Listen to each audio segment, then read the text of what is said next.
Yeah, I also want to ask you, I know I watched your story time. It was really powerful, and I sensed some sort of similar notes, but I want to hear, like, what was your faith journey, and yeah, like, what was your faith journey?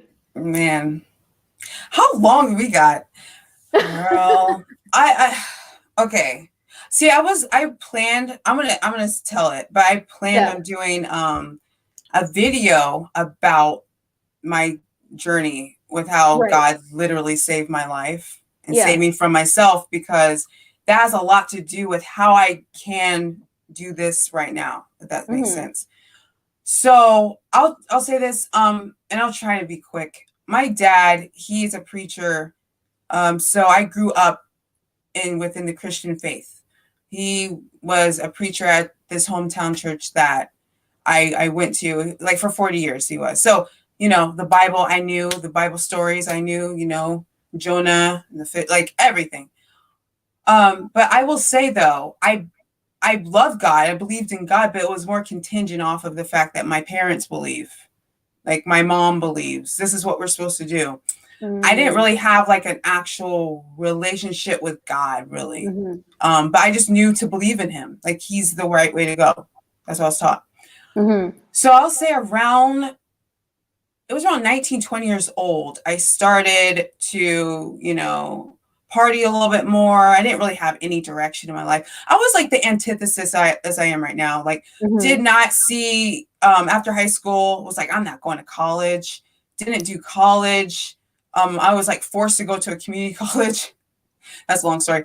But I was like, no, I'm gonna go to New York and I'm gonna be like a rock. I don't even know what I was talking about, like a rock star. I was so out of it. It's just immature. But I started partying and hanging out with a lot of people, and then that started developing into me drinking a lot and a lot and a lot, to where around, I'd say it was 22 was when I knew I was an alcoholic, like completely. Mm-hmm. Um, and that's when it started to affect my family. It Mm-hmm. started to affect my good friends that knew me forever. And they're like, you're not the same person. You're a horrible person. You're an Oh, evil wow. person. And I was like, whatever. And I just go out and party and all night, partying, worrying everyone all the time. And it wasn't until 24 years old when I stopped drinking. And this was the first time where I made a logical decision that I'm going to just follow God, because nothing else has worked. I went to AA, Mm-hmm. did not work. Went to rehab.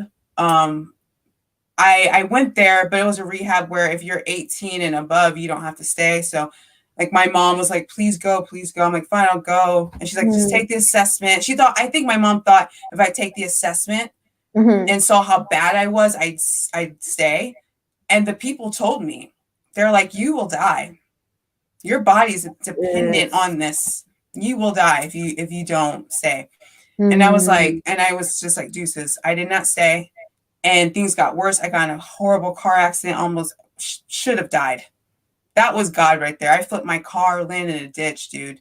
Like horrible. Whoa. Um, but at 24, I remember my friend made me go to church, and I went there and I heard the sermon, and it was like tailor made for me. I was like, this is not a coincidence at all. And I Mm. just remember crying, not like, dramatic cry, just tears coming down.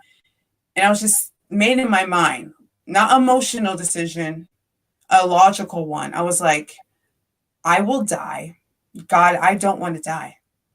And I'm like, I want to stop drinking, but you have to help me not have withdrawals, because I've tried before and I would always get sick.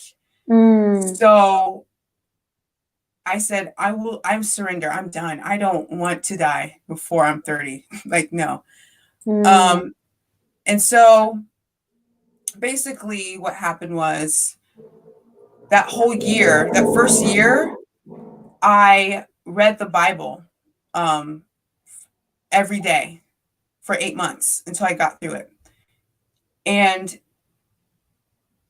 the patience I realized God had for me, and the mercy and the grace, was so overwhelming. to when I kept thinking like I should have died this time, and he never did. And he gave me so much grace and was patient with me and loved me anyway when I didn't deserve it at all, and forgave me and forgave me and forgave me. Wow. That when I went through this heterodox journey, like of course I carried that with me. I've been sober for 7 years. So I've been, thank you. I've been carrying that in my heart. And when I did BLM, because of the way we were doing it, I didn't feel this conviction like this isn't right. I mean, I did when things got crazy, like during 2018, when things started shifting. It didn't morally align with me. I was like, this stuff does not fit my morals. This makes no sense. So long story short, when I graduated from NYU, got my degree in criticism and cultural reporting, and I started reading people I never thought I'd read, listening to people I never thought I would, because I realized that I was attached to ideas that weren't mine. Like I was like, what do I even believe in outside of God? Like, what is going on? And God, I do feel like the conversations I had with people that I never would have years ago, and the patience I have is not me. So I make sure people know, like, they're like, you're so patient and you're so kind and what. I'm like, it isn't me though. I pray before every conversation I have. Wow. Because I'm like, just have this be fruitful for the people that need to hear it, and help me be able to communicate what I need to say. Yeah. And have my mind clear.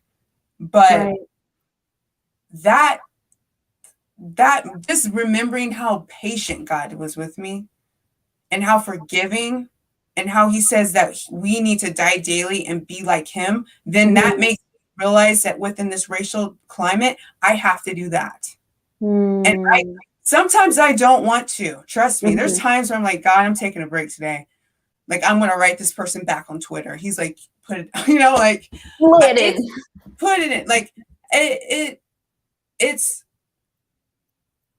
it's very hard. And I would say people that knew me when I was an alcoholic or before, they are shocked that I'm this way now because of how I was.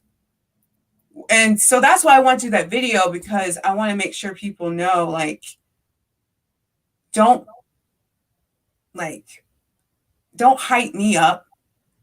This is not me at all. Like, this is not me. Yeah.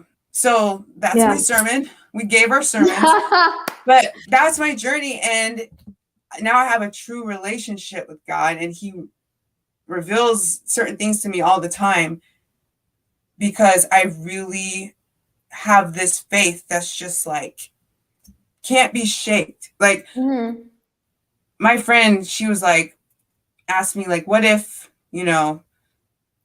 someone discovers, like, the Bible's not real, God's not real, whatever.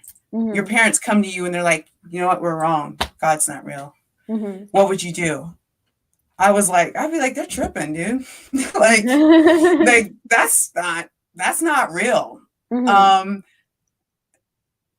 I make this joke so people understand how much, like, I mean that I am a believer in God, and that I just know God works because nothing else has worked for me. Like, you can convince me that I am not Black before you can convince me that God's not real. Like, I would believe that before I would believe. Yeah. Don't try me. Right. But anyway, I love that we just went on. Sorry. Yeah. Oh, that's beautiful. I did not know. That was amazing. That's crazy. I might just take that snippet out and that will be the video, because why not?